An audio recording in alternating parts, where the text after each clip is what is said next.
자, 안녕하세요. 반갑습니다. 저는 남자애들에게만 미술을 가르치는 청년 남아미술교육 전문가 최민준이라고 합니다. 반갑습니다. 자, 오늘 여러분 여기 세바시 티처스 특집 맞죠? 그럴 때 여러분들 교육에 좀 관심 있는 분들 맞으십니까? 그죠? 그럼 제가 한번 여쭤볼게요. 혹시 여러분들 중에서 한 번이라도 남자애들을 가르쳐 보거나 혹은 놀아본 경험이 있으신 분 계십니까? 손 한번 들어주십시오. 대부분 있으신 것 같아요. 손 한번 내려주시고요. 감사합니다. 제가 여쭤보겠습니다. 남자애들 가르치는 게 조금 더 어렵나요? 아니면 여자애들 가르치는 게 조금 더 어렵나요? 상당히 여자애 가르치기 힘들다는 분도 계시는데, 사실 정상적으로 봤을 때 아들 키우는 어머님들의 고충이 딸 키우는 어머님보다 훨씬 더 큰 경우가 많습니다. 남자애들 가르치는 게 왜 힘들죠? 말을 안 들어 쳐먹죠. 네. 말을 안 듣고 산만하고 에너지가 넘치고 막 개기고, 그리고 눈치가 없죠. 자꾸 등짝을 맨날 후드려 맞습니다. 저도 저희 어머니한테 등짝을 참 많이 맞았는데요. 이게 저만의 생각인가 해서 제가 네이버 검색창에 여러분을 만나기 전에 검색을 한번 해보고 왔습니다.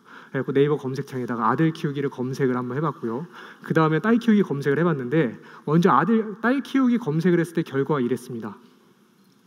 자, 딸 키우는 재미, 딸 키울만 나겠다, 딸 키울만 나겠네. 이것만 봐도 그냥 딸을 낳고 싶네요. 그렇죠? 근데 아들 키우기를 검색했을 때 어떨까요? 아들 키우기 검색하면 이런 글이 뜹니다. 아들 키우다가 미쳐버릴 것 같아요. 자, 이 이야기는 무슨 얘기죠? 남자애 키우기 힘들다고, 남자애 가르치기 힘들다고 했던 얘기들 우리들뿐만 얘기가 아니라 어떻게 보면 밖에 있는 대한민국의 국민들 혹은 전 세계의 모든 교육자가 한 번쯤은 남자애 교육 때문에 고민을 해봤을지도 모른다는 얘기와 일맥상통합니다. 그렇죠? 저에게는 띠동갑 여동생이 있습니다. 제 나이가 30인데 띠동갑 여동생이 지금 고등학교 2학년이에요. 제가 거의 아빠의 마음으로 그 친구를 키웠습니다. 그러다 제가 육아에 눈에 뜬 것 같아요. 근데 그 친구가 2년 전에 저한테 와서 이제 고등학교 진학을 하면서 저한테 이런 얘기를 하는 거예요. 오빠, 나는 꼭 남영왕에 가고 싶어. 일말의 배신감이 느껴졌습니다.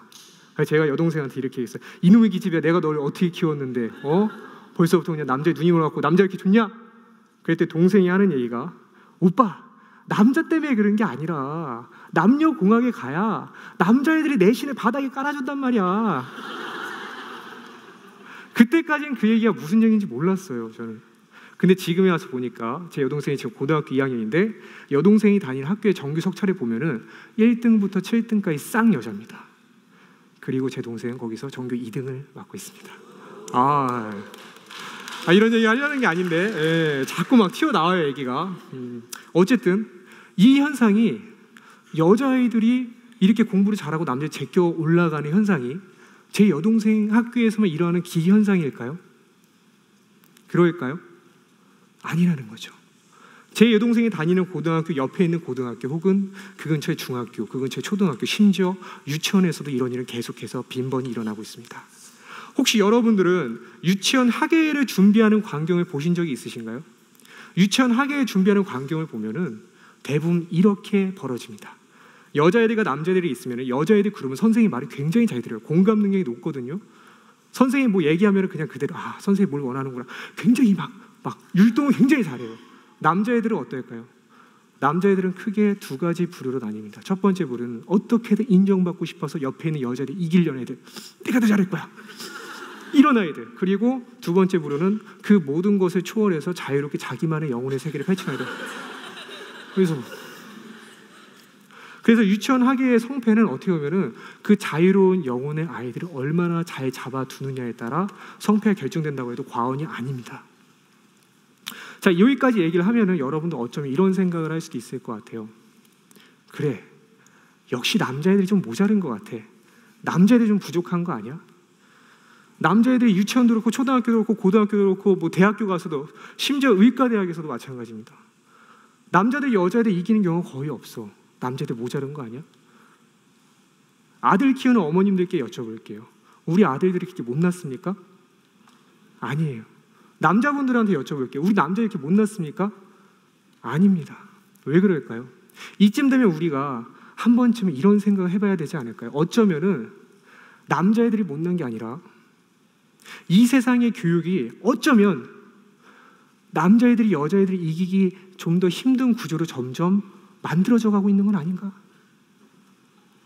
저는 오늘 이 이야기를 드리려고 왔어요. 이런 일은 미술학원에서도 일어나고 있습니다. 예를 들어서 남자의 육세와 여자의 육세가 사이좋게 손을 잡고 미술학원에 옵니다.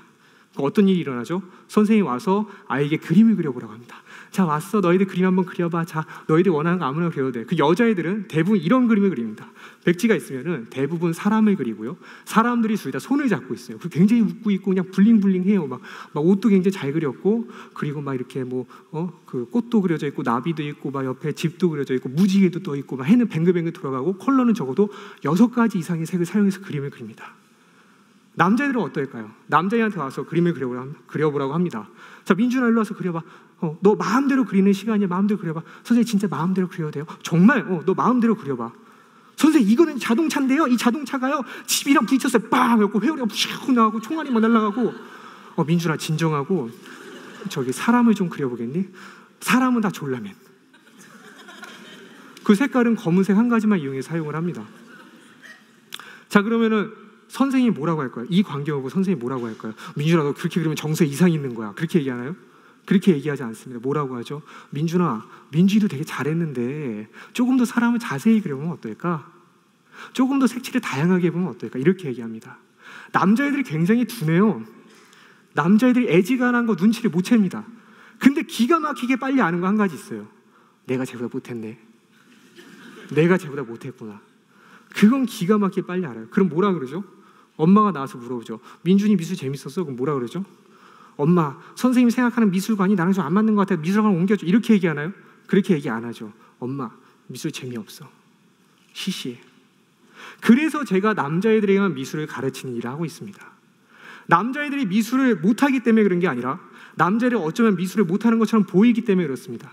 남자애들이 못난 게 아니라 어쩌면 못난 것처럼 보이기 때문에 그렇습니다. 우리가 아동의 미술을 그림을 평가할 때 가장 중요하게 생각하는 항목 중에 2가지는 사람 그리기와 색칠하기입니다. 근데 남자애들이 제일 못하는 거 2가지가 사람 그리기와 색칠하기입니다. 굉장히 불리하지 않습니까? 남자애들이 그러면은 사람을 왜 못 그릴까요, 여러분? 사람을 왜 못 그리는 줄 아세요? 왜 못 그리는 것 같으세요? 남자애들 사람을 못 그리는 가장 큰 이유는 사람에 대한 관심이 없기 때문에 그렇습니다. 일반적으로 여자가 딱 예쁜 여자 지나오면 여자분들 어떠세요? 딱 지나가면서 코했네, 양악, 오케이. 다 한번 스캔하면 다 눈을 딱 알 수 있어요, 그죠? 남자분은 어때요? 이쁜 여자 지나오면 그냥 이쁜 거예요. 저기 뭐가 달라? 어떻게 뭐가 변화했는데? 남자들은 남자들이 제일 무서워하는 질문이 뭐예요, 여자친구한테? 오빠 나 뭐 변했어? 뭐가 달라졌어? 굉장히 무서워요. 그게 여자친구를 사랑하지 않아서가 아니라 관심이 없어서가 아니라 선천적으로 사람에 대한 관심이 없게 태어났기 때문에 그렇습니다. 그럼 남자들이 사람에 대해서 관심이 없고 못 그린다고 해서 그림을 못 그리는 걸까요? 그림 그리는 능력까지 낮다고 볼 수 있을까요? 아닙니다. 남자들은 사람 그리기를 못하지만 자동차 그리기와 공룡 그리기는 되게 잘합니다. 예를 들어서 6살, 5살 난 남자애들이 그런 경우 있어요. 말도 잘 못하는데 공룡 이름은 기가 막히게 외웁니다. 막 스테고타우루뚜, 뭐 프테나노도 우리가 들어도 모르겠는 막 그런 얘기들을 막 남자애들이 막 그거를 발음도 안 되는데 외워요. 어떤 남자애들은 자동차를 굉장히 좋아합니다. 자동차를 정말 좋아하는 남자들 중에 클래스가 높은 아이들은 자동차 차종을 구분하는 것뿐만 아니라 휠만 보고도 자동차의 종류를 알아맞힙니다. 대단한 아이들이에요. 자동차를 사랑하는 아이들은 자동차를 굉장히 잘 그립니다. 자동차를 사랑하는 아이들의 그림과 일반적인 여자 아이들과 자동차 그림이 어떻게 다른지 아세요? 이렇게 다릅니다. 일반적인 여자애들은 자동차 그림을 이렇게 그립니다. 우리가 보기에 문제 없죠. 바람직한 자동차 그림이죠. 근데 자동차를 사랑하는 남자들 이 그림을 자동차 그림을 인정하지 않습니다. 왜 그런지 아세요? 바퀴의 위치가 틀렸기 때문에 그래요. 바퀴의 위치가 우리가 보기엔 정상인데 자동차를 사랑하는 남자애들은 이 중에서도 자동차를 사랑하시는 분 눈치를 채실 거예요. 자동차의 바퀴 위치는 본네트 엔진 아래에 있어야 됩니다. 바로 이렇게요.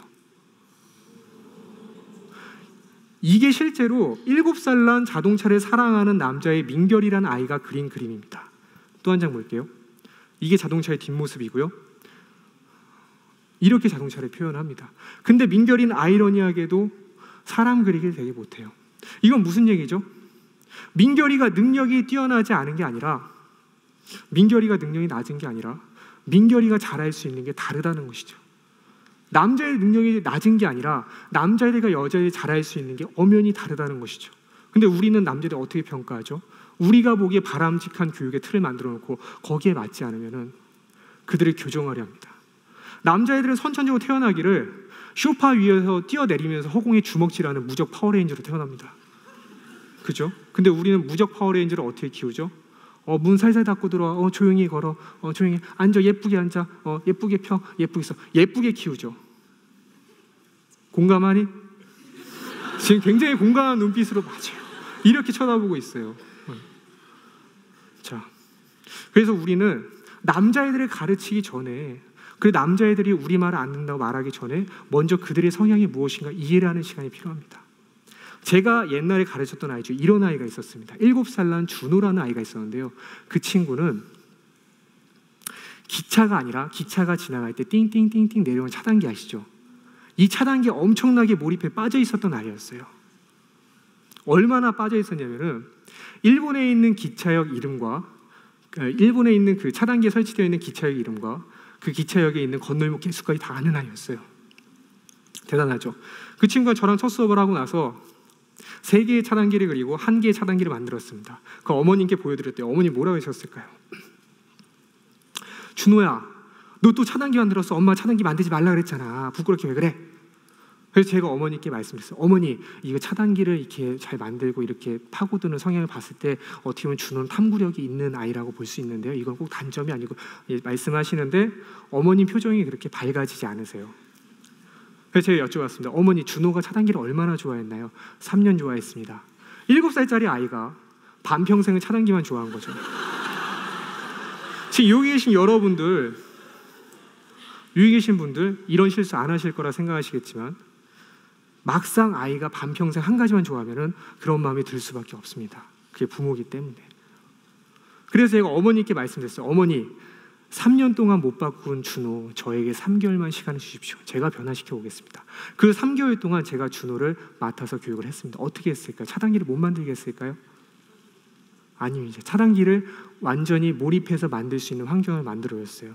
일단 어머님께 준호방에 있는 차단기에 대한 자료 치운 것들 다시 돌려달라고 말씀드리고요. 준호가 오면 저는 여러 가지 재료를 준비해놓고 준호와 함께 차단기를 만들 준비해놨습니다. 그 준호가 오면은 준호 왔니? 자, 차단기 만들어보자. 자, 오늘은 목재로 만들어볼까? 선생님 다 했는데요. 그래, 준호 다시 와봐. 자, 준호 왔니? 자, 오늘은 차단기를 폼보드로 만들어볼까? 선생님 다 했는데요. 그래, 준호 일로 와봐. 자, 오늘은 하드바로 만들어볼까? 선생님 다 했는데요. 그래, 준호야, 오늘은 이쑤시개로 만들어요. 선생님 저 그만할게요. 준호가 3개월 만에 차단기를 끊고 나서 처음으로 새로운 걸 만들기 시작했는데 처음으로 새로 만든 게 바로 주차장 차단기였습니다.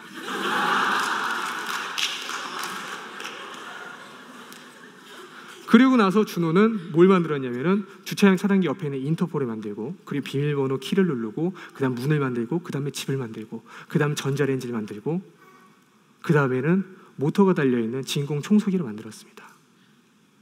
자, 우리가 이제 준호가 그렇게 만드는 걸 보고 나서 알게 된 건 뭐였냐면, 준호는 사실 차단기에만 관심이 있는 게 아니라 소리가 나는 모든 가전제품에 관심이 있던 아이였구나. 이런 것들을 알게 됐어요. 만약에 우리가 준호가 평생 차단기만 좋아할까 봐 해서 차단기를 계속해서 못 만들게 했으면 어땠을까요? 다른 주제로 그 관심이 확산되어 있었을까요? 저는 만약에 여러분들의 자녀나 혹은 여러분이 가르치고 있는 아이가 너무 한 가지에만 몰입하고 거기엔 빠져 있다라면은 그걸 교정할 게 아니라 그것부터 교육을 시작해야 된다고 말씀을 드리고 싶습니다. 어떤 어머님은 저한테 이런 말씀을 하실 수도 있으실 것 같아요. 아니, 과연 차단기를 만드는 게 과연 우리한테 얼마나 어떤 도움이 되겠습니까? 그 지식이 인생을 살면서 우리한테 필요할까요? 필요하지 않을 수 있어요. 차단기에 대한 지식이 준호한테 영원히 필요하지 않을 수 있습니다. 근데 제가 알려주고자 하는 거는 탐구력이 강한 아이한테 차단기에 흠뻑 빠져있는데 알려줘야 할 것은 차단기에 대한 지식이 아니라 본인이 좋아하는 거 한 가지를 만났을 때 끈덕지게 물고 늘어지는 자세를 알려주고 싶어요. 우리가 해야 될 게 그거라고 생각을 합니다. 자, 마지막으로 제가 일하는 일터에 저희 선생님 동료들과 그 일하는 장소를 소개합니다. 잘하다 남한미술연구소라고 해서 저는 이곳에서 남자애들만 교육을 하는 곳인데요. 자, 이곳이 굉장히 독특해요. 자, 먼저 이곳에서 하는 일을 보자면은 남자애들이 그림 그리는 걸 보고 이 안에서는 대부분 아이언맨을 제작을 합니다. 그리고 가르치는 선생님이시고요, 배우는 제자입니다. 재밌죠? 올라가서 자기가 상상했던 진짜 큰 우주 비행선을 만들었고 라카로 뿌려서 색칠도 해보기도 하고요, 혹은 자기가 생각했던 거북선을 만들어 보기도 합니다. 그리고 뭐 이렇게 본인이 생각하는 거 무엇이든 가능한 곳이죠. 자, 제가 이곳을 운영하면서 느끼는 것은 뭐냐면은 아들 가진 어머니들 와갖고 저한테 이런 말씀하세요. 와, 진짜 아들이 미술을 정말 싫어해갖고 미술학원 문 앞에서 들어가지도 않으려고 했던 아이인데 여기 와서 1시간 만에 미술이 세상에 제일 좋다고 얘기를 해요. 어떻게 이렇게 변한 거죠? 아들이 너무 산만해서 10분도 집중을 못하던 아이인데 여기 오고 나서 1시간 넘게 막 땀을 뻘뻘 흘리면서 뭔가 하나에 집중해서 하는 모습 볼 수 있었어요. 어떻게 해서 아들을 변화시킨 거죠? 많은 분들이 궁금해하십니다. 이곳에 오면 아들이 자꾸 변해요. 어떤 어머님 저한테 이 기적의 노하우가 뭐냐고 자꾸 물어보시는데, 남자애들을 변화시키는 기적의 노하우는 바로 남자애들이 변화시키지 않으려는 마음에서부터 시작을 합니다. 남자애들이 갖고 있는 어떤 성향이나 안 좋은 점을 발견했을 때, 고치고 싶은 마음이 들 때 그때 고치는 게 아니라, 그게 아니라 아이가 갖고 있는 성향, 그리고 이 아이가 왜 이런 행동을 하는지 그걸 이해하고 나서부터 그것부터 교육을 시작을 하는 거죠. 감점제와 가점제라는 교육의 차이 방식이 있습니다. 감점제는 아이한테 100점을 주고 나서 아이가 뭔가 실수를 하고 잘못할 때마다 점수를 깎아 내려가면서 아이를 교정해 나가는 교육 방식이에요. 근데 가점제는 아이한테 0점을 부여하고 아이가 무언가를 하나 시도할 때마다, 도전할 때마다 거기에 감동하고 점수를 주면서 격려해주는 교육 방식입니다.